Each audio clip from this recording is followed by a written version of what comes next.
ਸਤਿ ਸ਼੍ਰੀ ਅਕਾਲ। ਤੁਸੀਂ ਵੇਖ ਰਹੇ ਹੋ ਟੀਵੀ ਪੰਜਾਬ ਤੇ ਮੈਂ ਹਾਂ ਤੁਹਾਡੇ ਨਾਲ ਇੰਦਰਪ੍ਰੀਤ ਕੌਰ ਪੰਨੂ। ਲੈ ਕੇ ਹਾਜ਼ਰ ਹਾਂ ਪ੍ਰੋਗਰਾਮ ਕੈਨੇਡਾ ਨਾਓ, ਜਿਹਦੇ ਗੱਲਬਾਤ ਅਸੀਂ ਕੈਨੇਡਾ ਦੀਆਂ तमाम ਖਬਰਾਂ ਦੀ ਕਰਾਂਗੇ। ਇਹਨਾਂ ਖਬਰਾਂ ਦੇ ਉੱਪਰ ਵਿਚਾਰ ਚਰਚਾ ਕਰਾਂਗੇ ਆਪਣੇ ਸਹਿਯੋਗੀ ਮਨਦੀਪ ਸਿੰਘ ਟੁੱਟ ਦੇ ਨਾਲ। ਸੋ ਮਨਦੀਪ ਜੀ, ਸਭ ਤੋਂ ਪਹਿਲਾਂ ਬਹੁਤ-ਬਹੁਤ ਸਵਾਗਤ ਹੈ। ਜੀ ਬਹੁਤ ਬਹੁਤ ਧੰਨਵਾਦ ਇੰਦਰਪ੍ਰੀਤ ਜੀ। ਜੀ ਮਨਦੀਪ ਜੀ, ਪ੍ਰਧਾਨ ਮੰਤਰੀ ਜਸਟਿਨ ਟਰੂਡੋ ਦੀ ਖਬਰ ਦੇ ਨਾਲ ਅਸੀਂ ਪ੍ਰੋਗਰਾਮ ਦੀ ਸ਼ੁਰੂਆਤ ਕਰ ਲੈਂਦੇ ਹਾਂ। G20 ਮੀਟਿੰਗ ਦੇ ਵਿੱਚ ਹਿੱਸਾ ਲੈਣ ਦੇ ਵਾਸਤੇ ਪ੍ਰਧਾਨ ਮੰਤਰੀ ਰਵਾਨਾ ਹੋ ਚੁੱਕੇ ਨੇ। ਸੋ ਇਹ ਜਿਹੜਾ ਉਹਨਾਂ ਦਾ ਦੌਰਾ ਹੋਣ ਜਾ ਰਿਹਾ, ਇਸ ਦੇ ਬਾਰੇ ਅਸੀਂ ਤੁਹਾਡੇ ਤੋਂ ਵਧੇਰੇ ਜਾਣਕਾਰੀ ਹਾਸਲ ਕਰਨਾ ਚਾਹਾਂਗੇ।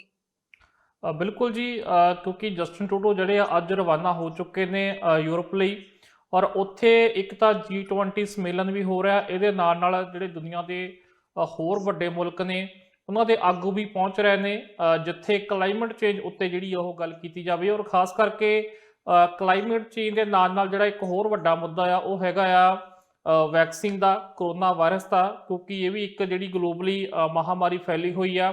ਸੋ ਉਹਦੇ ਵਿੱਚ ਇਹ ਵੀ ਉਮੀਦ ਜਤਾਈ ਜਾ ਰਹੀ ਹੈ ਕਿ ਜਿਸ ਤਰੀਕੇ ਨਾਲ ਜਸਟਿਨ ਟਰੂਡੋ ਜਿਹੜੀ ਉਹਨਾਂ ਦੀ ਸਰਕਾਰ ਨੇ ਹੁਣੇ ਨੈਸ਼ਨਲ ਪੱਧਰ ਤੇ ਫੈਡਰਲ ਪੱਧਰ ਤੇ ਪ੍ਰੂਫ ਆਫ ਵੈਕਸੀਨੇਸ਼ਨ ਜਿਹੜੀ ਆ ਉਹ ਇੱਕ ਜਾਰੀ ਕੀਤਾ ਆ, ਜਿਹਦੇ ਵਿੱਚ ਉਹਨਾਂ ਨੇ ਇਹ ਉਮੀਦ ਜਤਾਈ ਸੀਗੀ ਕਿ ਹੋਰ ਵੀ ਜਿਹੜੇ ਮੁਲਕ ਆ ਉਹ ਕੈਨੇਡਾ ਵੱਲੋਂ ਜਾਰੀ ਕੀਤੇ ਗਏ ਇਸ ਪ੍ਰੂਫ ਆਫ ਵੈਕਸੀਨੇਸ਼ਨ ਜਾਂ ਵੈਕਸੀਨ ਪਾਸਪੋਰਟ ਉੱਤੇ ਜਿਹੜਾ ਭਰੋਸਾ ਕਰਨਗੇ, ਉਹਨੂੰ ਮਾਨਤਾ ਦੇਣਗੇ।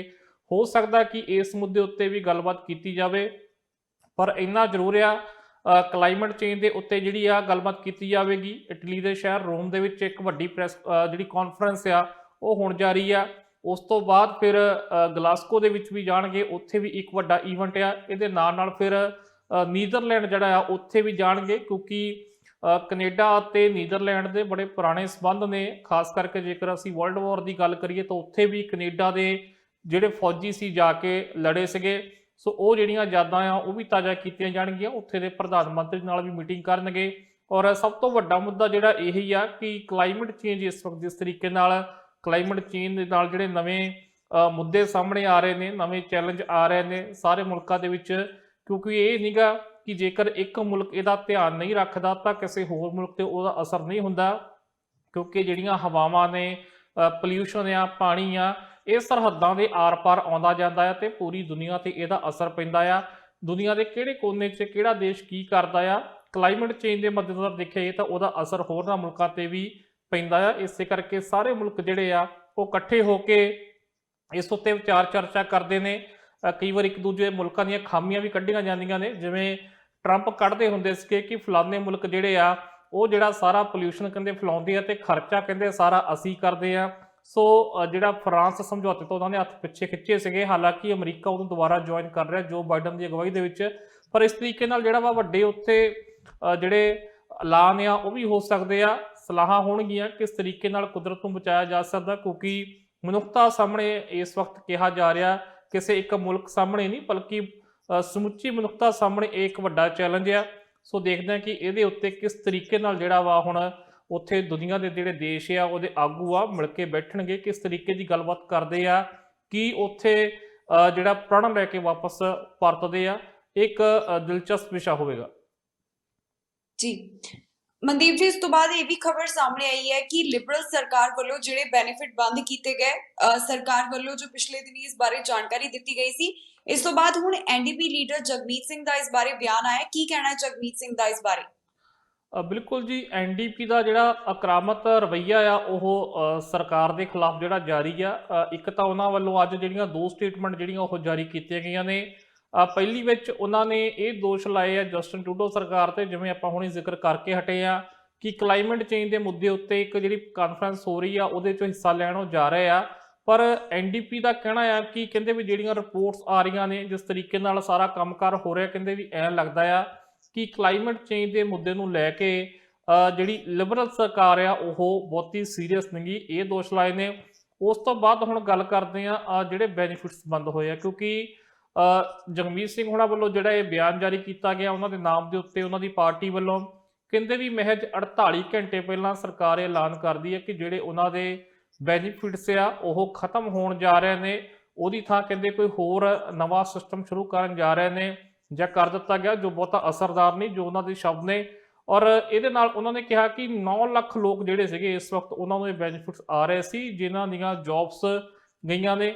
ਸੋ ਉਹ ਕਹਿੰਦੇ ਆ ਵੀ 22 ਨਵੰਬਰ ਤੋਂ ਪਹਿਲਾਂ ਪਹਿਲਾਂ ਜਸਟਿਨ ਟਰੂਡੋ ਦੀ ਸਰਕਾਰ ਨੂੰ ਇਹ ਜਿਹੜੇ ਬੈਨੀਫਿਟਸ ਆ ਇਹ ਦੁਬਾਰਾ ਜਿਹੜੇ ਆ ਉਹ ਬਹਾਲ ਕਰਨੇ ਚਾਹੀਦੇ ਆ, ਆਪਣਾ ਫੈਸਲਾ ਉਹਨਾਂ ਨੂੰ ਬਦਲ ਲੈਣਾ ਚਾਹੀਦਾ ਆ।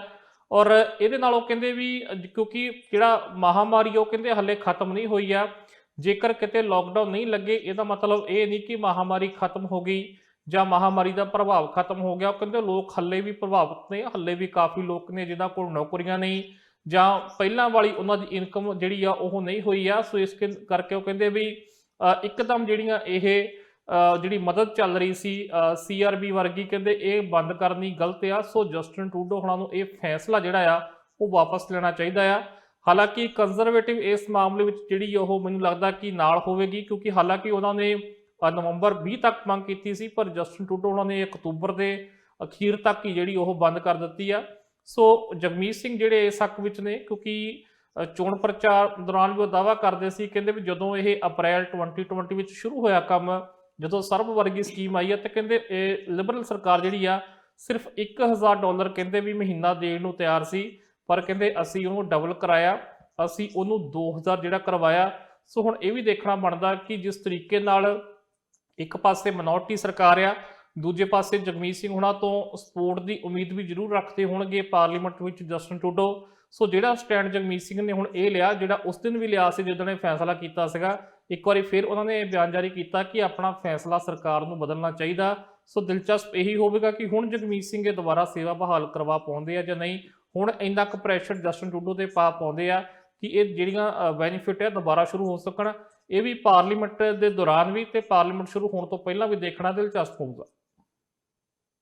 ਜੀ ਮਨਦੀਪ ਜੀ, ਪ੍ਰੀਮੀਅਰ ਜੌਨ ਹੌਰਗਨ ਦੀ ਸਰਜਰੀ ਹੋਣ ਜਾ ਰਹੀ ਹੈ, ਇਸ ਬਾਰੇ ਵੀ ਜਾਣਕਾਰੀ ਸਾਹਮਣੇ ਆਈ ਹੈ। ਉਹਨਾਂ ਦੇ ਗਲੇ ਦੇ ਵਿੱਚ ਇੱਕ ਲੰਪ ਮਿਲਿਆ ਸੀ, ਉਹਨਾਂ ਨੇ ਖੁਦ ਨਿਊਜ਼ ਕਾਨਫਰੰਸ ਦੇ ਵਿੱਚ ਇਸ ਦੀ ਜਾਣਕਾਰੀ ਦਿੱਤੀ ਹੈ। ਸੋ ਉਹਨਾਂ ਦੀ ਕਦੋਂ ਇਹ ਸਰਜਰੀ ਹੋਣ ਜਾ ਰਹੀ ਹੈ ਤੇ ਇਸ ਬਾਰੇ ਕੀ ਵਧੇਰੇ ਇਨਫੋਰਮੇਸ਼ਨ ਹੈ? ਬਿਲਕੁਲ ਜੀ, ਜਲਦ ਉਹਨਾਂ ਦੀ ਸਰਜਰੀ ਹੋਣ ਜਾ ਰਹੀ ਹੈ, 1-2 ਦਿਨ ਦੇ ਵਿੱਚ ਹੀ। ਔਰ ਜਿਹੜੀ ਉਹਨਾਂ ਨੇ ਸਟੇਟਮੈਂਟ ਜਾਰੀ ਕੀਤੀ ਹੈ, ਉਹ ਕਹਿੰਦੇ ਵੀ ਕੁਝ ਦਿਨਾਂ ਤੋਂ ਮਹਿਸੂਸ ਹੋ ਰਿਹਾ ਸੀ ਵੀ ਗਲੇ ਵਿੱਚ ਕੁਝ ਹੈ, ਔਰ ਜਿਹਨੂੰ ਆਪਾਂ ਪੰਜਾਬੀ 'ਚ ਇੱਕ ਰਸੌਲੀ ਸ਼ਬਦ ਵਰਤਦੇ ਆ, ਕੁਝ ਇਸ ਤਰੀਕੇ ਦੀ ਰਿਪੋਰਟ ਆਈ ਉਹਨਾਂ ਦੇ ਗਲੇ ਵਿੱਚ। ਸੋ ਹੁਣ ਜਿਹੜੀ ਸਰਜਰੀ ਆ ਉਹ ਹੋਣ ਜਾ ਰਹੀ ਆ।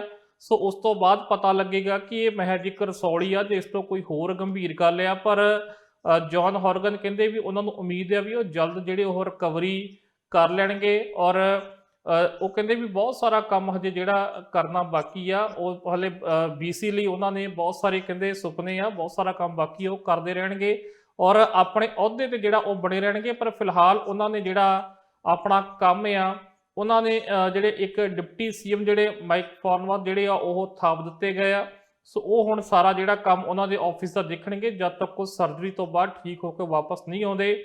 ਔਰ ਇਸੇ ਦੌਰਾਨ ਜਿਹੜੀਆਂ ਵਾ ਉਹਨਾਂ ਲਈ ਦੁਆਵਾਂ ਵੀ ਹੋਣ ਲੱਗ ਪਈਆਂ, ਸਰਜਰੀ ਲਈ ਸ਼ੁਭਕਾਮਨਾਵਾਂ ਵੀ ਉਹਨਾਂ ਨੂੰ ਦੇਣੀਆਂ ਸ਼ੁਰੂ ਹੋ ਗਈਆਂ। ਜਗਮੀਤ ਸਿੰਘ ਹੁਣਾਂ ਵੱਲੋਂ ਵੀ ਜਿਹੜੀਆਂ ਉਹ ਦੁਆਵਾਂ ਕੀਤੀਆਂ ਗਈਆਂ ਨੇ ਕਿ ਉਹ ਜਲਦੀ ਠੀਕ ਹੋਣ ਤੇ ਜਲਦੀ ਆ ਕੇ ਉਹ ਆਪਣਾ ਕੰਮ ਸੰਭਾਲਣ। ਰਵੀ ਕਾਹਲੋਂ ਜਿਹੜੇ ਆ, ਜਗਨੀਤ ਸਿੰਮਸ ਪੰਜਾਬੀ ਵਿਧਾਇਕ ਨੇ, ਹੈਰੀ ਬੈਂਸ ਜਾਂ ਹੋਰ ਜਿੰਨੇ ਵੀ ਉਹਨਾਂ ਦੇ ਪਾਰਟੀ ਦੇ ਆਗੂ ਨੇ, ਇੱਥੋਂ ਤੱਕ ਜਿਹੜੀ ਵਿਰੋਧੀ ਪਾਰਟੀ ਲਿਬਰਲ ਆ ਉਹਦੇ ਵੱਲੋਂ ਵੀ ਇੱਕ ਸਟੇਟਮੈਂਟ ਜਿਹੜੀ ਜਾਰੀ ਕੀਤੀ ਗਈ ਆ, ਜੋ ਸਦਭਾਵਨਾ ਭਰੀ ਸਟੇਟਮੈਂਟ ਆ, ਜੋ ਜਲਦੀ ਉਹਦੇ 'ਚ ਇਹ ਕਾਮਨਾ ਕੀਤੀ ਗਈ ਆ ਕਿ ਜਲਦੀ ਉਹ ਠੀਕ ਹੋ ਕੇ ਆਪਣੇ ਕੰਮ ਤੇ ਜਿਹੜਾ ਉਹ ਵਾਪਸ ਪਰਤਣ। ਸੋ ਇੱਕ ਵੱਡੀ ਖਬਰ ਹੈ ਜੀ। ਸੋ ਇਸ ਵਕਤ ਉਹ ਇਲਾਜ ਲਈ ਜਾ ਰਹੇ ਨੇ, ਪਰ ਆਪਣੇ ਅਹੁਦੇ ਤੇ ਬਣੇ ਰਹਿਣਗੇ ਤੇ ਉਹਨਾਂ ਨੂੰ ਉਮੀਦ ਆ ਕਿ ਜਲਦ ਉਹ ਠੀਕ ਹੋ ਕੇ ਰਿਕਵਰੀ ਕਰਕੇ ਵਾਪਸ ਆਉਣਗੇ। ਪਰ ਸਰਜਰੀ ਜਿਹੜੀ ਆ ਬਹੁਤ ਅਹਿਮ ਆ। ਸਰਜਰੀ ਤੋਂ ਬਾਅਦ ਪਤਾ ਲੱਗੇਗਾ ਕਿ ਮਹਿਜ ਰਸੌਲੀਆਂ ਸੀ ਜਾਂ ਕੋਈ ਹੋਰ ਗੰਭੀਰ ਬਿਮਾਰੀ ਆ, ਇਹ ਪਤਾ ਉਹ ਕਹਿ ਰਹੇ ਆ ਕਿ ਸਰਜਰੀ ਤੋਂ ਬਾਅਦ ਲੱਗੇਗਾ। ਜੀ ਮਨਦੀਪ ਜੀ, ਵੈਨਕੂਵਰ ਤੋਂ ਇੱਕ ਅਜਿਹਾ ਮਾਮਲਾ ਸਾਹਮਣੇ ਆਇਆ ਜਿੱਥੇ ਲੜਕੀ ਦੇ ਉੱਪਰ ਸੂਈ ਦੇ ਨਾਲ ਹਮਲਾ ਕੀਤਾ ਗਿਆ। ਸੋ ਜਿਹੜਾ ਮਾਮਲਾ ਇਹ ਸਾਹਮਣੇ ਆਇਆ, ਇਸ ਦੇ ਬਾਰੇ ਅਸੀਂ ਤੁਹਾਡੇ ਤੋਂ ਵਧੇਰੇ ਜਾਣਕਾਰੀ ਹਾਸਲ ਕਰਨਾ ਚਾਹਾਂਗੇ ਕਿ ਲੜਕੀ ਦੇ ਉੱਪਰ ਕਿਸ ਤਰ੍ਹਾਂ ਇਹ ਹਮਲਾ ਕੀਤਾ ਗਿਆ। ਵੈਨਕੂਵਰ ਡਾਊਨਟਾਊਨ ਦੀ ਜੇਕਰ ਆਪਾਂ ਗੱਲ ਕਰੀਏ ਤਾਂ ਪਿਛਲੇ ਕਈ ਦਿਨਾਂ ਤੋਂ ਬਹੁਤ ਸਾਰੇ ਇਹੋ ਜਿਹੇ ਮਾਮਲੇ ਆਏ ਆ ਜਦੋਂ ਇਸ ਤਰੀਕੇ ਨਾਲ ਜਿਹੜਾ ਵਾ ਲੋਕਾਂ ਉੱਤੇ ਹਮਲੇ ਹੋਏ ਆ ਵੱਖ-ਵੱਖ ਥਾਵਾਂ ਤੋਂ। ਕਈ ਵਾਰ ਕੁਝ ਪਰੇਸ਼ਾਨ ਕਰਨ ਵਾਲੀਆਂ ਤਸਵੀਰਾਂ ਵੀ ਆਈਆਂ। ਇੱਕ ਹੋਰ ਤਸਵੀਰ ਆਈ ਸੀ ਜਿਹਦੇ ਵਿੱਚ ਇੱਕ ਵਿਅਕਤੀ ਬੰਦੂਕ ਦਿਖਾ ਕੇ, ਪਿਸਤੌਲ ਦਿਖਾ ਕੇ ਲੋਕਾਂ ਨੂੰ ਜਿਹੜਾ ਧਮਕਾ ਰਿਹਾ ਸੀ, ਉਹਨੂੰ ਬਾਅਦ 'ਚ ਅਰੈਸਟ ਕਰ ਲਿਆ ਸੀ। ਪਰ ਇਸ ਤਰੀਕੇ ਦੇ ਰੈਂਡਮਲੀ ਜਿਹੜੇ ਹਮਲੇ ਹੋ ਰਹੇ ਨੇ, ਅਟੈਕ ਹੋ ਰਹੇ ਨੇ, ਪੁਲਿਸ ਦਾ ਕਹਿਣਾ ਕਿ ਤਕਰੀਬਨ ਜਿਹੜਾ ਵਾ ਹਰ ਰੋਜ਼ 4 ਮਾਮਲੇ ਔਸਤਨ ਇਸ ਤਰੀਕੇ ਦੇ ਸਾਹਮਣੇ ਆ ਰਹੇ ਨੇ। ਔਰ ਇਹ ਜਿਹੜਾ ਮਾਮਲਾ ਆ ਇਹ ਕਾਫੀ ਇੱਕ ਤਾਂ ਹੈਰਾਨ ਕਰਨ ਵਾਲਾ ਵੀ ਹੈ ਵੀ ਕਿਸ ਤਰੀਕੇ ਨਾਲ ਜਿਹੜਾ ਅਟੈਕ ਕੀਤਾ ਗਿਆ। ਦੂਜਾ ਥੋੜਾ ਚਿੰਤਾ 'ਚ ਵੀ ਕਰਦਾ ਵੀ ਇਸ ਤਰੀਕੇ ਨਾਲ ਕੋਈ ਵੀ ਕਿਸੇ ਨੂੰ ਟਾਰਗੇਟ ਜਿਹੜਾ ਉਹ ਕਰ ਸਕਦਾ ਆ। ਸੋ ਇੱਕ 23 ਸਾਲਾਂ ਦੀ ਜਿਹੜੀ ਲੜਕੀ ਆ ਉਹ ਜਾ ਰਹੀ ਸੀ ਰੋਡ ਉੱਤੇ, ਵੈਨਕੂਵਰ ਈਸਟ ਸਾਈਡ ਤੇ ਜਿਹੜਾ ਵਾ ਇਹ ਘਟਨਾ ਵਾਪਰੀ ਔਰ ਇੱਕ 35 ਸਾਲਾ ਔਰਤ ਨੇ ਜਿਹੜਾ ਵਾ ਉਹਦੇ ਉੱਤੇ ਸੂਈ ਨਾਲ ਜਿਹੜਾ ਹਮਲਾ ਕਰ ਦਿੱਤਾ। ਉਹਦੇ ਸੂਈ ਜਿਹੜੀ ਸੀ ਉਹ ਲੱਤ ਵਿੱਚ ਖੁਬੋ ਦਿੱਤੀ, ਜਿਸ ਤੋਂ ਬਾਅਦ ਉਹਨੇ ਪੁਲਿਸ ਨੂੰ ਕਾਲ ਕੀਤੀ ਔਰ ਇੱਥੇ ਹੁਣ ਜਾਂਚ ਦੇ ਵਿਸ਼ੇ ਕਈ ਨੇ। ਹਾਲਾਂਕਿ ਉਸ ਔਰਤ ਨੂੰ ਜਿਹੜਾ ਵਾ ਗ੍ਰਿਫਤਾਰ ਵੀ ਕਰ ਲਿਆ ਗਿਆ, ਉਹਨੂੰ ਪੇਸ਼ੀ ਤੇ ਜਿਹੜਾ ਵਾ ਉਹ ਹਾਜ਼ਰ ਹੋਣ ਦਾ ਵਾਅਦਾ ਲੈ ਕੇ ਉਹਨੂੰ ਰਿਹਾ ਵੀ ਕਰ ਦਿੱਤਾ ਗਿਆ।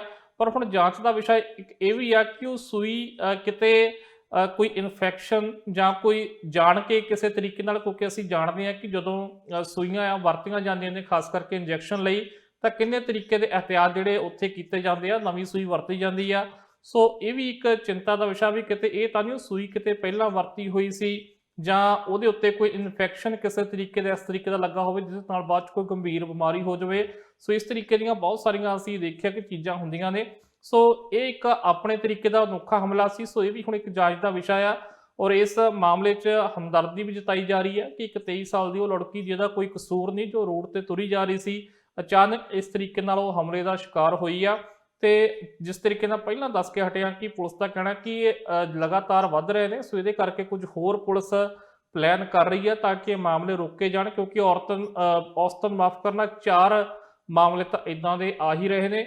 ਸੋ ਇੱਕ ਕਾਫੀ ਗੰਭੀਰ ਮਾਮਲਾ ਆ। ਸੋ ਦੇਖਦੇ ਹਾਂ ਕਿ ਪੁਲਿਸ ਕਿਸ ਤਰੀਕੇ ਨਾਲ ਨਜਿੱਠਦੀ ਆ ਤੇ ਆਉਣ ਵਾਲੇ ਸਮੇਂ 'ਚ ਇਹੋ ਜਿਹੇ ਹਮਲੇ ਕਿਸ ਤਰੀਕੇ ਨਾਲ ਰੋਕੇ ਜਾ ਸਕਦੇ ਆ।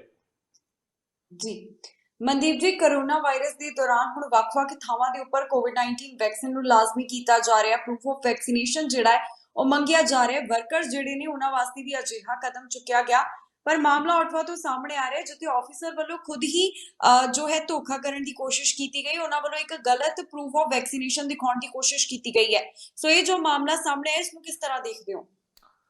ਬਿਲਕੁਲ, ਕਿਉਂਕਿ ਵੱਖ-ਵੱਖ ਥਾਵਾਂ ਤੇ ਸਰਕਾਰਾਂ ਵੱਲੋਂ ਸਖਤੀ ਕੀਤੀ ਜਾ ਰਹੀ ਆ। ਇੱਥੇ BC ਵਿੱਚ ਵੀ ਅਸੀਂ ਦਰਸ਼ਕਾਂ ਨੂੰ ਦੱਸਿਆ ਸੀ ਕਿ ਖਾਸ ਕਰਕੇ ਉਹਨਾਂ ਹੈਲਥ ਵਰਕਰਸ ਲਈ ਇਹ ਜਿਹੜਾ ਕੀਤਾ ਗਿਆ ਸੀਗਾ ਕਿ ਜੇਕਰ ਉਹ ਵੈਕਸੀਨ ਨਹੀਂ ਲਾਉਂਦੇ ਤਾਂ ਉਹਨਾਂ ਨੂੰ ਜਿਹੜਾ ਕੰਮ ਤੋਂ ਵੀ ਹਟਾਇਆ ਜਾ ਸਕਦਾ ਆ।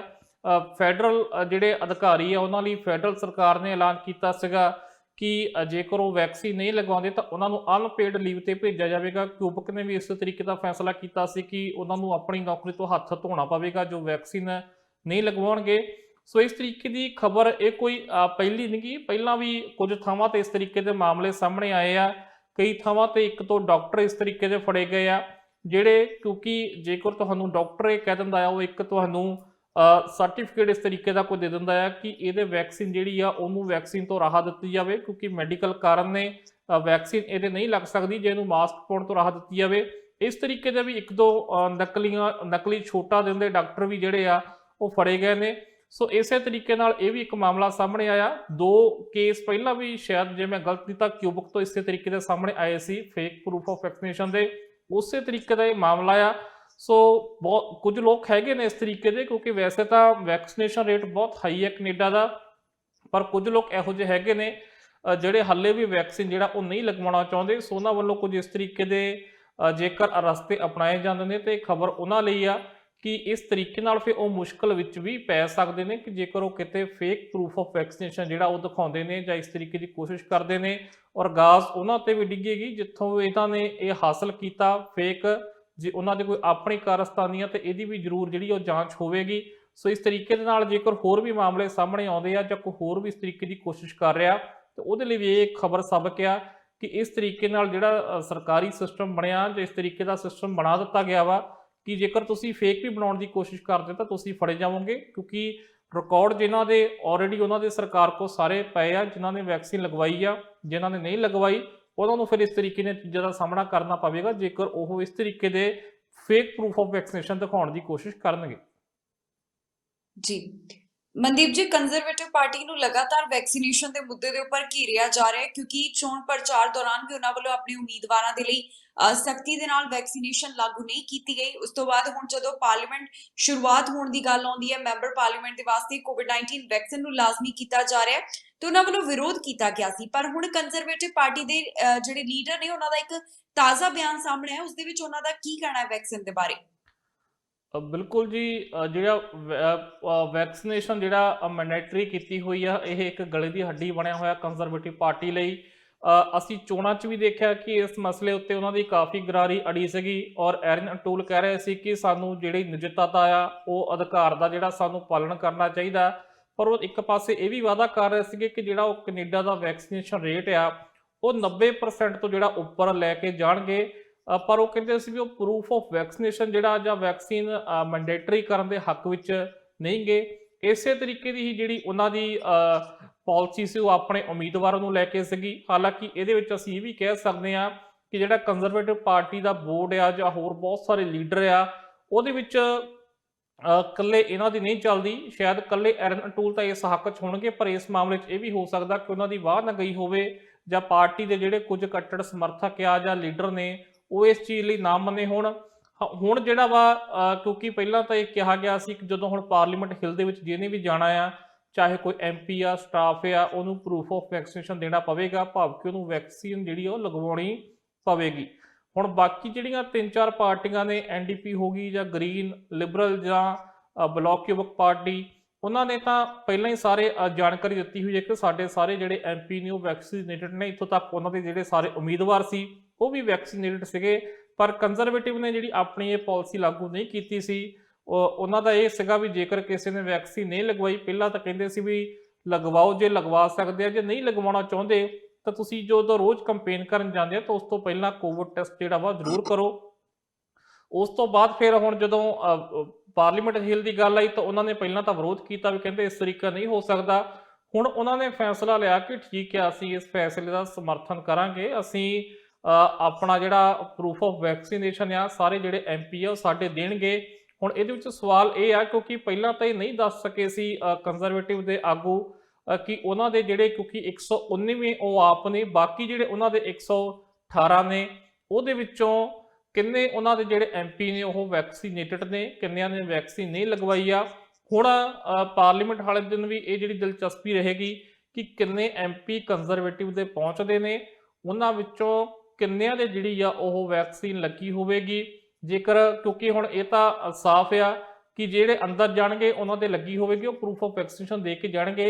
ਇਹਦਾ ਮਤਲਬ ਜਿਹੜੇ ਨਹੀਂ ਆਉਣਗੇ ਉਹਨਾਂ ਦੇ ਸ਼ਾਇਦ ਵੈਕਸੀਨ ਫਿਰ ਉਦੋਂ ਤੱਕ ਨਹੀਂ ਲੱਗੀ ਹੋਵੇਗੀ।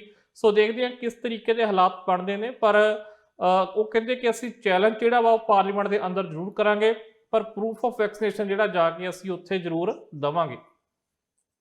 ਜੀ ਮਨਦੀਪ ਜੀ, ਕੈਨੇਡਾ ਦੇ ਇਮੀਗ੍ਰੇਸ਼ਨ ਮੰਤਰੀ ਜਿਹੜੇ ਨੇ ਉਹ ਬਦਲੇ ਗਏ ਨੇ। ਉਸ ਤੋਂ ਬਾਅਦ ਉਮੀਦ ਕੀਤੀ ਜਾ ਰਹੀ ਸੀ ਕਿ ਕੁਝ ਦਿਨਾਂ ਦੌਰਾਨ ਹੀ ਜਿਹੜਾ ਇਮੀਗ੍ਰੇਸ਼ਨ ਦੇ ਨਾਲ ਸੰਬੰਧਿਤ ਕੋਈ ਵੱਡਾ ਐਲਾਨ ਹੋ ਸਕਦਾ ਹੈ, ਕੋਈ ਸਰਪ੍ਰਾਈਜ਼ ਮਿਲ ਸਕਦਾ ਹੈ।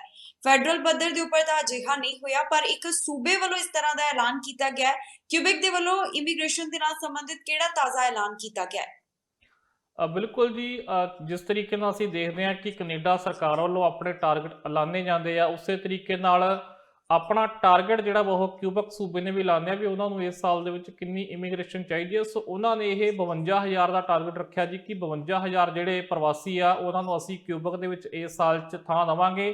ਔਰ ਇਹਦੇ ਵਿੱਚ ਉਹਨਾਂ ਨੇ ਜਿਹੜਾ ਜ਼ਿਆਦਾਤਰ ਕੋਟਾ ਰੱਖਿਆ ਉਹ ਰੱਖਿਆ ਇਕਨੋਮਿਕ ਇਮੀਗ੍ਰੇਸ਼ਨ ਦਾ। ਇਕਨੋਮਿਕ ਇਮੀਗ੍ਰੇਸ਼ਨ ਦੇ ਵਿੱਚ ਆ ਜਾਂਦਾ ਆ ਸਕਿਲਡ ਜਿਹੜੇ ਵਰਕਰ ਹੁੰਦੇ ਆ, ਜਿਹੜੇ ਕੰਮ ਦੇ ਆਧਾਰ ਤੇ ਜਾਂ ਅਸੀਂ ਵਰਕ ਪਰਮਿਟ ਹੋਲਡਰ ਕਹਿ ਦਿੰਦੇ ਹਾਂ, ਜਿਹੜੇ ਸਕਿਲਡ ਹੁੰਦੇ ਆ, ਕਿਸੇ ਨਾ ਕਿਸੇ ਕੰਮ 'ਚ ਉਹਨਾਂ ਦੀ ਮੁਹਾਰਤ ਹੁੰਦੀ ਆ, ਸੋ ਉਹਨੂੰ ਅਸੀਂ ਇਕਨੋਮਿਕ ਇਮੀਗ੍ਰੇਸ਼ਨ ਮੋਟੇ ਤੌਰ ਤੇ ਕਹਿ ਦਿੰਦੇ ਆ। ਸੋ ਉਸੇ ਕੋਟੇ ਵਿੱਚ ਜਿਹੜਾ ਵਧੇਰੇ ਰੱਖਿਆ ਗਿਆ ਵਾ। ਬਾਕੀ ਵੱਡੇ ਪੱਧਰ ਤੇ ਜਿਹੜੇ ਉੱਥੇ ਸਟੂਡੈਂਟ ਵੀ ਜਾਂਦੇ ਨੇ। ਫੈਡਰਲ ਗਵਰਨਮੈਂਟ ਨੇ ਵੀ ਫ੍ਰੈਂਚ ਕੋਟਾ ਰੱਖਿਆ ਹੋਇਆ ਖਾਸ ਤੌਰ ਤੇ, ਜਿਹੜਾ ਹੁਣ 6 ਨਵੰਬਰ ਨੂੰ ਜਿਹੜਾ ਪ੍ਰੋਗਰਾਮ ਖਤਮ ਹੋਣ ਜਾ ਰਿਹਾ, ਜਿਹਦੇ ਵਿੱਚ ਬਾਕੀ ਤਾਂ ਕੋਟਾ ਜਿਹੜਾ ਸੀ ਉਹ ਸੀਮਤ ਰੱਖਿਆ ਗਿਆ ਸੀ 90,000 ਫਾਈਲਾਂ ਦਾ। ਪਰ ਫ੍ਰੈਂਚ ਬੋਲੀ ਦੇ ਵਿੱਚ ਜੇਕਰ ਕੋਈ ਹੈਲਥ ਵਰਕਰ ਆਉਂਦਾ ਆ ਜਾਂ ਕੋਈ ਹੋਰ ਫ੍ਰੈਂਚ ਸਟਰੀਮ ਦੇ ਵਿੱਚ ਆਉਂਦਾ ਤਾਂ ਉਹ ਅਨਲਿਮਿਟਡ ਰੱਖਿਆ ਗਿਆ ਸੀ, ਜਿਹਦਾ ਮਤਲਬ ਇਹ ਸੀ ਕਿ ਫ੍ਰੈਂਚ ਬੋਲੀ ਵਾਲਿਆਂ ਨੂੰ ਹੋਰ ਵੀ ਜ਼ਿਆਦਾ ਉਤਸ਼ਾਹਿਤ ਕੀਤਾ ਜਾ ਰਿਹਾ ਇਮੀਗ੍ਰੇਸ਼ਨ ਵੱਲੋਂ। ਸੋ ਹੁਣ ਨਵੇਂ ਇਮੀਗ੍ਰੇਸ਼ਨ ਮਿਨਿਸਟਰ ਜਿਹੜੇ ਆਏ ਨੇ ਉਹ ਵੀ ਅੱਜ ਮੈਂ ਉਹਨਾਂ ਦਾ ਟਵਿੱਟਰ ਦੇਖ ਰਿਹਾ ਸੀ, ਹੱਲੇ ਤਾਂ ਉਹ ਸਹੁੰ ਚੁੱਕ ਕੇ ਵਾਪਸ ਆਪਣੇ ਘਰ ਨੂੰ ਜਾ ਰਹੇ ਨੇ। ਸੋ ਥੋੜਾ ਸਮਾਂ ਜ਼ਰੂਰ ਲੱਗੇਗਾ ਵੀ ਕਿਸ ਤਰੀਕੇ ਦੀ ਜਿਹੜੀ ਉਹ ਇਮੀਗ੍ਰੇਸ਼ਨ ਪਾਲਿਸੀ ਲੈ ਕੇ ਆਉਣਗੇ। ਪਰ ਇੱਕ ਅਸੀਂ ਗੱਲ ਕਰ ਸਕਦੇ ਹਾਂ ਕਿਉਂਕਿ ਉਹ ਨੋਵਾ ਸਕੋਸ਼ੀਆ ਤੋਂ ਆਉਂਦੇ ਨੇ, ਉੱਥੇ ਕਾਫੀ ਇਮੀਗ੍ਰੇਸ਼ਨ ਵਧਾਉਣ ਦੀ ਕੋਸ਼ਿਸ਼ ਕੀਤੀ ਜਾ ਰਹੀ ਹੈ। ਸੋ ਉਹ ਵੀ ਉਸ ਤਰ੍ਹਾਂ ਤਰੀਕੇ ਦੇ ਹਾਲਾਤਾਂ ਨੂੰ ਜਿਹੜਾ ਕਾਫੀ ਸਮਝਦੇ ਹੋਣਗੇ ਕਿ ਜਦੋਂ ਸ਼ਾਰਟੇਜ ਆਉਂਦੀ ਹੈ ਇਮੀਗ੍ਰੇਸ਼ਨ ਦੀ ਜਾਂ ਵਰਕਰਾਂ ਦੀ, ਤਾਂ ਉਸ ਸਥਿਤੀ ਨੂੰ ਕਿਸ ਤਰੀਕੇ ਨਾਲ ਜਿਹੜਾ ਹੈਂਡਲ ਕਰਨਾ ਆ। ਸੋ ਇਸੇ ਤਰੀਕੇ ਦੀ ਉਮੀਦ ਹੈ ਕਿ ਮਾਨਸਿਕਤਾ ਨਾਲ, ਪਾਲਿਸੀਜ਼ ਨਾਲ ਉਹ ਜ਼ਰੂਰ ਆਉਣਗੇ। ਵੀ ਜਿਹੜੀ ਲੇਬਰ ਦੀ ਸ਼ਾਰਟੇਜ ਆ ਉਹਨੂੰ ਕਿਸ ਤਰੀਕੇ ਨਾਲ ਪੂਰਾ ਕਰਨਾ ਹੈ, ਕਿਸ ਤਰੀਕੇ ਦੇ ਪ੍ਰੋਗਰਾਮ ਚਾਹੀਦੇ ਆ, ਜਾਂ ਇੱਕ ਇਹ ਸਮੱਸਿਆ ਆ ਕੈਨੇਡਾ ਦੀ ਕਿ ਵੱਡੇ ਸ਼ਹਿਰਾਂ ਵੱਲ ਜਿਹੜੇ ਆ ਉਹ ਜ਼ਿਆਦਾ ਲੋਕ ਜਾ ਰਹੇ ਨੇ, ਔਰ ਇਸੇ ਕਰਕੇ ਛੋਟੇ ਸ਼ਹਿਰਾਂ ਵਿੱਚ ਕਈ ਵਾਰ ਲੇਬਰ ਦੀ ਜਿਹੜੀ ਸ਼ਾਰਟੇਜ ਆ ਉਹ ਵੱਧ ਜਾਂਦੀ ਆ। ਸੋ ਉਸ ਨੂੰ ਕਿਸ ਤਰੀਕੇ ਨਾਲ ਬੈਲੈਂਸ ਕਰਨਾ ਆ, ਇਹ ਵੀ ਮੈਨੂੰ ਲੱਗਦਾ ਕਿ ਇਸ ਗੱਲ ਨੂੰ ਵੀ ਉਹ ਜ਼ਰੂਰ ਖਿਆਲ 'ਚ ਰੱਖਣਗੇ, ਕਿਉਂਕਿ ਜਿਸ ਤਰੀਕੇ ਦੀ ਬੈਕਗਰਾਊਂਡ ਤੋਂ ਬੰਦਾ ਆਉਂਦਾ ਉਸੇ ਤਰੀਕੇ ਦੀਆਂ ਪਾਲਿਸੀਜ਼ ਜਿਹੜੀਆਂ ਉੱਤੇ ਜ਼ਰੂਰ ਉਹਦਾ ਅਸਰ ਸਾਨੂੰ ਦੇਖਣ ਨੂੰ ਮਿਲਦਾ ਆ। ਬਾਕੀ ਦੇਖਦੇ ਹਾਂ, ਕਿਉਂਕਿ ਹਾਲੇ ਤੱਕ ਜੋ ਪਾਲਿਸੀਆਂ ਨਾਲ ਸੰਬੰਧਿਤ ਕੋਈ ਉਹਨਾਂ ਵੱਲੋਂ ਬਿਆਨ ਜਿਹੜਾ ਉਹ ਨਹੀਂ ਦਿੱਤਾ ਗਿਆ। ਜੀ, ਸੋ ਇਸ ਪ੍ਰੋਗਰਾਮ ਦੇ ਵਿੱਚ ਅਸੀਂ ਗੱਲਬਾਤ ਅੱਜ ਦੀਆਂ तमाम ਵੱਡੀਆਂ ਖਬਰਾਂ ਦੀ ਕੀਤੀ ਹੈ, ਇਹਨਾਂ ਦੇ ਉੱਪਰ ਵਿਚਾਰ ਚਰਚਾ ਹੋਈ ਹੈ। ਬਾਕੀ तमाम ਖਬਰਾਂ ਦੇ ਵਾਸਤੇ ਤੁਸੀਂ ਬਣੇ ਰਹੋ ਟੀਵੀ ਪੰਜਾਬ ਦੇ ਨਾਲ। ਫਿਲਹਾਲ ਸਾਨੂੰ ਦਿਓ ਇਜਾਜ਼ਤ।